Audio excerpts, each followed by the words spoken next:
Nessa última quinta-feira, o Manchester City conseguiu protagonizar uma virada épica contra o Tottenham, onde saiu perdendo o jogo por 2-0, mas venceu por 4-2. Porém, mesmo com a vitória, o Guardiola não gostou nem um pouco do desempenho do clube inglês e deu algumas declarações polêmicas após a partida, que nos levam a entender que o clube irá em busca de grandes movimentações na próxima janela de transferências e o Neymar pode estar envolvido nisso. Mas antes da gente entender melhor tudo o que aconteceu e como o Neymar entra nesse cenário, eu peço por favor para que você se inscreva no canal e ative o sininho aqui embaixo para ficar por dentro de todas as notícias de futebol e do Neymar que saem todos os dias. O Manchester City, desde a chegada do treinador Pep Guardiola, já venceu nada mais nada menos que incríveis 4 edições da Premier League de 2017 para cá, o que é um número gigantesco. E ao final da temporada 2021-2022, quando um time que já vencia sempre contratou a máquina de gols norueguesa Erling Haaland, a expectativa era que o clube simplesmente se mostrasse em uma dominância absoluta, principalmente dentro da Inglaterra. Porém, mesmo o desempenho do time sendo bom até aqui, o fato é que caiu da temporada passada para essa. Na atual temporada são 30 jogos, 20 vitórias, 5 empates e 5 derrotas. É claro que são bons números, mas longe das expectativas criadas em cima do time com base no desempenho das últimas temporadas, mais o fato de ter contratado o Erling Haaland. E na última quinta-feira, como eu havia dito antes, o City entrou em campo em mais uma partida válida pela Premier League e venceu o Tottenham em uma virada épica por 4-2. Porém, como o time saiu perdendo por 2-0, ao final da partida, o Pep Guardiola não gostou nada do resultado, nem mesmo a vitória agradou o treinador espanhol. Ele criticou a vontade do time, disse que não reconhece sua equipe e muito mais. Se liga aí nas palavras do comandante dos Citizens. I want a reaction.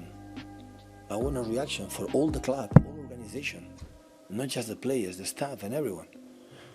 We're Happy Flowers team.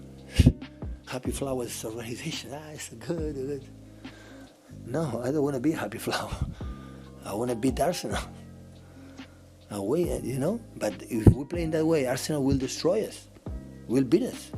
E tem também mais algumas outras palavras que o Guardiola falou que não couberam nesse vídeo, que foram as seguintes. Abre aspas. Não reconheço meu time. Eles antes tinham paixão e vontade de correr. Estamos longe da equipe que tivemos nas temporadas passadas. Você acha que essa virada vai acontecer sempre? Não vai. Hoje tivemos sorte. Se quisermos ganhar alguma coisa ou competir, mas reclamando, ficaremos sem chance de ganhar alguma coisa. Acham que vamos perseguir a diferença para o Arsenal da maneira que estamos jogando? Sem chance. Lembrando que a diferença do City para o Arsenal atualmente é de 5 pontos, porém, os Gunners têm um jogo a menos, podendo abrir assim 8 pontos já de vantagem, justamente na partida que fecharia o primeiro turno. Óbvio que nada está definido, mas já é uma grande vantagem. E o brasileiro e goleiro do Manchester City, Ederson, que inclusive estava na Copa do Mundo, deu uma entrevista após esse mesmo jogo, explicando como o time reage a tamanhas críticas do Guardiola. Se liga aí! Fico curiosa para saber como o vestiário, como vocês, jogadores, reagem a declarações assim, porque são declarações fortes, exigentes, de um cara que sabe do que ele está falando, né? Não, o time reage normal, porque ele falou isso pra gente no intervalo, falou na frente de todo mundo. Então, ele não falou só para a imprensa, primeiro ele falou para os jogadores.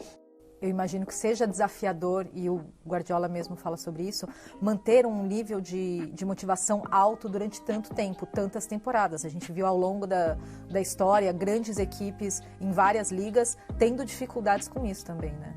Claro, isso é um ponto negativo, porque você pega, tem apenas 3, 4 jogadores novos que ainda não tiveram no processo dos últimos anos. E é claro que você querendo ou não, fala, ganhei já 3 Premier League, 4 Premier League.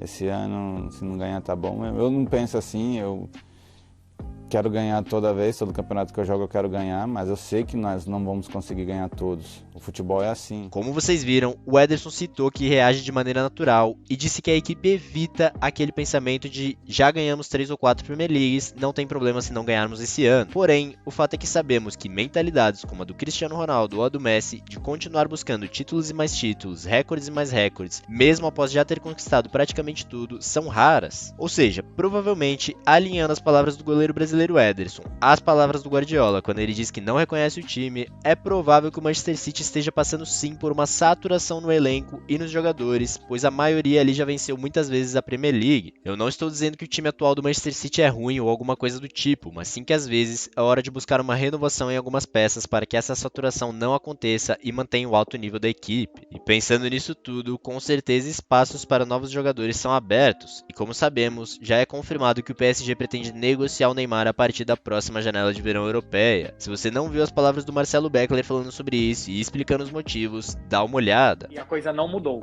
pelo menos do lado do Paris Saint-Germain. O Paris Saint-Germain continua disposto a vender o Neymar como estava, porque boa parte é porque o Mbappé quer? É, porque o Mbappé quer. O Mbappé quer jogar com centroavante. O Mbappé quer uma referência e alguém que libere ele de funções defensivas. E nessa conta, o Neymar tem que sair. 3 não dá, cara. O Mbappé tem que ser o 9.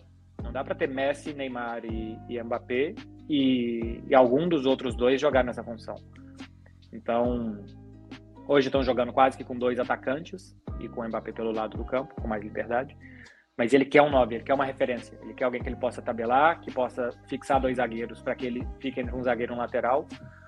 E isso passa pela saída do Neymar. Como vocês viram, essa atitude do PSG de colocar o Neymar no mercado de transferências basicamente é tudo uma questão de conceder regalias ao Mbappé, que deseja jogar com um centroavante como ele mesmo já havia afirmado. E o clube já deixou bem claro que nessa queda de braço entre Mbappé e Neymar, o francês é o escolhido, visto que desde que renovou seu contrato, ele tomou atitudes muito estranhas e mimadas, provavelmente sendo amparado por grandes promessas que o clube teria feito a ele para conseguir o convencer de não se juntar ao Real Madrid. Além de, claro, temos que levar em conta também o fato de que o Mbappé tem muita moral na França, pois com apenas 24 anos ele já venceu uma Copa do Mundo e chegou na final da outra, conseguindo grandes feitos, como ser o artilheiro da última Copa, ser o único jogador na história a marcar um hat-trick em final de Copa e também o maior artilheiro da história das finais de Copa com 4 gols, e podendo aumentar ainda mais os seus números. Lembrando que o Marcelo Beckler foi o primeiro jornalista no mundo inteiro a cravar a ida do Neymar do Barcelona para o PSG em agosto de 2017, mesmo quando o próprio Piqué, ainda companheiro de time do Neymar na época, postou aquela foto com a legenda "se queda", querendo dizer, portanto, que o brasileiro ficaria em Barcelona. E segundo o jornal Marca, como eu já afirmei em outro vídeo, o Guardiola estaria em contatos pessoais com o Neymar para trazer o craque brasileiro para o Manchester City, e esses boatos se intensificaram nessa quinta-feira, ainda mais de todas essas falas que saíram da boca do próprio Guardiola, pois a mensagem que dá para entender é que, como eu disse antes, o elenco está saturado e vai precisar de novas peças. Mas é claro que nada disso quer dizer efetivamente que o Neymar vai obrigatoriamente sair do Paris, pois ele tem contrato com o clube francês até o final de 2026, ou seja, mesmo que o PSG queira vender e qualquer clube efetue uma proposta, como o próprio Manchester City, por exemplo, ainda depende meramente da vontade do Neymar de sair, a não ser, é claro, que o próprio PSG opte por tomar medidas drásticas, como contratar um centroavante, jogar com o Mbappé, Messi e um centroavante em seu trio de ataque e afastar o Neymar para o banco de reservas, ou até mesmo rescindir seu contrato, que é muito improvável, pois eles teriam que pagar uma multa altíssima. E agora então, eu quero saber de você que assistiu o vídeo até aqui, sabendo que o Neymar está feliz de jogar ao lado do Messi, mas considerando que isso implica em continuar jogando com o Mbappé e ter que aturar as regalias que o clube tende a conceder ao francês, você, se fosse o Neymar, continuaria ao lado do argentino ou escolheria ir para o Manchester City ser treinado por Guardiola e jogar ao lado de outros grandes nomes como De Bruyne e Haaland? Deixe sua opinião sincera sobre o que você acha que o craque brasileiro deve fazer aí nos comentários e também por que eu vou fixar o comentário com mais likes para todo mundo ver.